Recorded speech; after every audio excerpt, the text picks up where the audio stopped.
ನಮಸ್ತೆ. ಆಷಾಢ ಹೋಯ್ತು, ಶ್ರಾವಣ ಬರ್ತಾ ಇದೆ. ಆದ್ದರಿಂದ ನಮ್ಮ ಮನೆಯಲ್ಲಿ ಇನ್ನು 1.5 ತಿಂಗಳು ನೋ ನಾನ್ ವೆಜ್. ಅದಕ್ಕೋಸ್ಕರ ಇವತ್ತೊಂದು ಒಳ್ಳೆ ರೆಸಿಪಿ ಮಾಡೋಣ ಅಂತ ಹೇಳ್ಬಿಟ್ಟು 20 ಲೆಗ್ ಪೀಸ್ ತಂದಿದ್ದೀನಿ. ಲೆಗ್ ಪೀಸ್ ಚಾಪ್ಸ್ ಮಾಡೋಣ ಬನ್ನಿ. ನಾನು ಗೈಡ್ ಮಾಡ್ತೀನಿ, ನನ್ನ ತಂಗಿ ಅವರು ಕ್ಲೀನಾಗಿ ಮಾಡ್ತಾರೆ. ಇದಕ್ಕೆ ಬೇಕಾಗಿರೋ ಇಂಗ್ರೀಡಿಯೆಂಟ್ಸ್: ಸ್ವಲ್ಪ ಮೊಸರು, ಅರಿಶಿನ ಮತ್ತು ರುಚಿಗೆ ತಕ್ಕಷ್ಟು ಉಪ್ಪು ಮತ್ತು ಸ್ವಲ್ಪ ಖಾರ. ಯಾಕಂದರೆ ನಾವು ಖಾರ ಸ್ವಲ್ಪ ಜಾಸ್ತಿನೇ ತಿಂತೀವಿ. ನಿಮಗೆ ನೋಡ್ಕೊಳ್ಳಿ, ನಿಮ್ಗೆ ಯಾವ ರೀತಿ ಬೇಕೋ ಆ ರೀತಿ ಹಾಕ್ಕೊಳ್ಳಿ. ಖಾರದ ಪುಡಿ ಹಾಕ್ಕೊಂಡು ಚೆನ್ನಾಗಿ ಮಿಕ್ಸ್ ಹೊಡೀರಿ.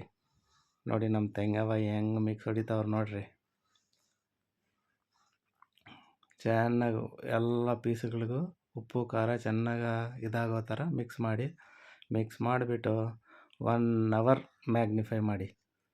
ನೋಡಿ, ಈಗ 1 ಅವರ್ ಮ್ಯಾಗ್ನಿಫೈಗೆ ಇಕ್ಕಿದ್ವಿ. ಚೆನ್ನಾಗಿ ಮ್ಯಾಗ್ನಿಫೈಡ್ ಆಗಿದೆ. ಆದಮೇಲೆ ಒಂದು 4 ಈರುಳ್ಳಿ ತೊಗೊಂಡು ಚಿಕ್ಕ ಚಿಕ್ಕದಾಗಿ ಹಚ್ಕೊಳ್ಳಿ. ಕರಿಬೇವು ತೊಗೊಳ್ರಿ, ಮೆಣಸಿನ್ಕಾಯಿ ತೊಗೊಳ್ರಿ.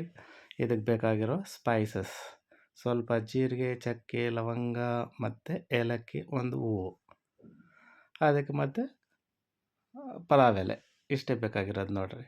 ಆಮೇಲೆ ಒಂದು ಸ್ಟವ್ ಹಚ್ಚಿ ಒಂದು ಬಾಣಲಿ ಇಕ್ಕೊಳ್ರಿ. ಅದಕ್ಕೆ ಸ್ವಲ್ಪ ಆಯಿಲ್ ಹಾಕ್ಕೊಳ್ರಿ. ಒಂದು 100 ಗ್ರಾಮಷ್ಟು ಆಯಿಲ್ ಹಾಕ್ಕೋಬೇಕು. ಯಾಕಂದರೆ ನಾನೊಂದು 20 ಲೆಗ್ ಪೀಸ್ ಇದೆಯಲ್ಲ, ಅದಕ್ಕೋಸ್ಕರ ಆಯಿಲ್ ಜಾಸ್ತಿನೇ ಬೇಕಾಗುತ್ತೆ.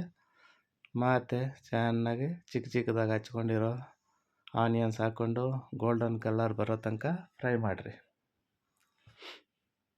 ನೋಡಿ, ಈಗ ಗೋಲ್ಡನ್ ಕಲರ್ ಆಲ್ಮೋಸ್ಟ್ ಬಂದಿದೆ. ಆಮೇಲೆ ಶುಂಠಿ ಬೆಳ್ಳುಳ್ಳಿ ಪೇಸ್ಟ್ ಹಾಕಿ ಚೆನ್ನಾಗಿ ಫ್ರೈ ಮಾಡಿ. ಬಿಫೋರ್ ಈರುಳ್ಳಿನೇ ಶುಂಠಿ ಬೆಳ್ಳುಳ್ಳಿ ಪೇಸ್ಟ್ ಹಾಕೋಕ್ಕೆ ಹೋಗ್ಬೇಡ್ರಿ. ಯಾಕಂದರೆ ಅದು ಸ್ವಲ್ಪ ಸೀದೋಗ್ತಾ ಇರೋದು, ಬಾಣಲಿಗೆಲ್ಲ ಸ್ಟಿಕ್ಕಿ ಆಗುತ್ತೆ. ಆಫ್ಟರ್ ಈರುಳ್ಳಿನೇ ಶುಂಠಿ ಬೆಳ್ಳುಳ್ಳಿ ಪೇಸ್ಟ್ ಹಾಕ್ಕೊಂಡು ಚೆನ್ನಾಗಿ ಫ್ರೈ ಮಾಡಿರಿ. ಈಗ ಮಿಕ್ಕಿರೋದು ಕರಿಬೇವು ಮತ್ತು ಮೆಣಸಿನ್ಕಾಯಿ. ಯಾಕಂದರೆ ಖಾರದ ಪುಡಿ ಆಲ್ರೆಡಿ ಆಗಿ ಮಿಕ್ಸ್ ಮಾಡಿದ್ದೀವಿ. ಮೆಣಸಿನ್ಕಾಯಿ ಇದು ಅಡಿಷನಲ್, ಹಾಕ್ಕೊಳ್ಳಬೋದು ಬಿಡಲೂಬೋದು. ಚೆನ್ನಾಗಿ ಮಿಕ್ಸ್ ಹೊಡೆದ ನಂತರ ಹಸಿ ವಾಸನೆ ಹೋಗಿದೆ ಅಂತ ನೋಡಿಕೊಂಡು ನಾವು ಮ್ಯಾಗ್ನಿಫೈ ಮಾಡಿದ್ವಲ್ಲ ಆ ಚಿಕನ್ ಲೆಗ್ ಪೀಸ್ಗಳನ್ನೆಲ್ಲ ಹಾಕಿ ಚೆನ್ನಾಗಿ ಮಿಕ್ಸ್ ಮಾಡಬೇಕು. ಆಯಿಲ್ ಜೊತೆಗೆ ಚೆನ್ನಾಗಿ ಬೆರಿಬೇಕು.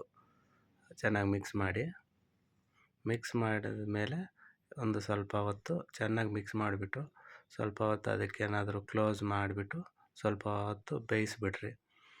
ಒಂದು 5 ಮಿನಿಟ್ಸ್ ಬೇಯಿಸಿದ ನಂತರ ನೋಡಿ, ಚೆನ್ನಾಗಿ ಮಿಕ್ಸ್ ಮಾಡಿದ್ದೀವಿ. ಚೆನ್ನಾಗಿ ಮಿಕ್ಸ್ ಹೊಡೆದಾಗ ಎಲ್ಲನೂ ಒಂದು 50% ಬೇಯ್ದಂಗಿರುತ್ತೆ. ಆವಾಗ ಇದಕ್ಕೆ ಸ್ವಲ್ಪ ಗರಂ ಮಸಾಲ, ಸ್ವಲ್ಪ ಚಿಕನ್ ಮಸಾಲ ಪೌಡ್ರು ಮತ್ತು ಧನಿಯಾ ಪೌಡ್ರು ಒಂದು 2 ಟೇಬಲ್ ಸ್ಪೂನಷ್ಟು ಹಾಕ್ಕೋಬೇಕು. ಈ ಪೌಡರ್ಸ್ ಎಲ್ಲನೂ ನಾವು ಮನೆಯಲ್ಲೇ ಮಾಡ್ಕೊಂಡಿರೋದು. ಆಚೆಗಡೆ ಮಾಡಿರೋ ಪೌಡ್ರ್ಗಳನ್ನೆಲ್ಲ ಯೂಸ್ ಮಾಡಲ್ಲ. ಅದು ಯಾವ ರೀತಿ ಪೌಡ್ರ್ ಮಾಡೋದು ಅಂತ ನೆಕ್ಸ್ಟ್ ವೀಡಿಯೋದಲ್ಲಿ ತೋರಿಸ್ತೀನಿ. ಈಗ ಚೆನ್ನಾಗಿ ಮಿಕ್ಸ್ ಮಾಡಿ ಒಂದು 70% ಫ್ರೈ ಆಗಿದೆ ಅಂದಾಗ ಇದಕ್ಕೆ ಹಸಿ ಕೊಬ್ಬರಿ ಮತ್ತು ಗಸಗಸೆ ಎರಡನ್ನೂ ಮಿಕ್ಸ್ ಮಾಡಿಕೊಂಡು ಅದಕ್ಕೆ ಮಿಕ್ಸ್ ಮಾಡ್ಕೋಬೇಕು. ಒಂದು 70 to 75% ಫ್ರೈ ಆಗಿದೆ ಅಂದಾಗ ಲಾಸ್ಟ್ ಫೈನಲಲ್ಲಿ ಮಿಕ್ಸ್ ಮಾಡಿ ಚೆನ್ನಾಗಿ ಇನ್ನು ರಿಮೈನಿಂಗ್ 25%ನ ಚೆನ್ನಾಗಿ ಫ್ರೈ ಮಾಡ್ಕೋಬೇಕು. ನೋಡಿ, ಈಗ ಆಲ್ಮೋಸ್ಟ್ 95% ಫ್ರೈ ಆಗಿಬಿಟ್ಟಿದೆ. ಇದು ಚೆನ್ನಾಗಿ ಮಿಕ್ಸ್ ಮಾಡಿ ಫ್ರೈ ಮಾಡಿದಾಗ ಈಗ ನೋಡಿ ಫುಲ್ ಮಿಕ್ಸ್ ಆಗಿದೆ. ಬಿಸಿ ಬಿಸಿ ಚಿಕನ್ ಲೆಗ್ ಚಾಪ್ಸ್ ರೆಡಿ ಆಗಿದೆ. ಒಂದು ತಿಂತಾಯಿದ್ರೆ ಮಕ್ಳ ಕೈಗೆ ಒನ್ ಮೋರ್ ಅಂತ ತಿಂತಾರೆ ಪಾಪ ಮಕ್ಕಳು. ಇದು ರೈಸ್ಗೆ, ಚಪಾತಿಗೆ ಮತ್ತು ಡ್ರೈ ಐಟಮ್ಗೂ ಚೆನ್ನಾಗಿರುತ್ತೆ. ಇನ್ನು ನನ್ನ ಚಾನಲ್ನ ಯಾರು ಸಬ್ಸ್ಕ್ರೈಬ್ ಮಾಡ್ಕೊಂಡಿಲ್ಲೋ ಪ್ಲೀಸ್ ಸಬ್ಸ್ಕ್ರೈಬ್ ಮಾಡಿ, ಲೈಕ್ ಮಾಡಿ, ಶೇರ್ ಮಾಡಿ. Thank you.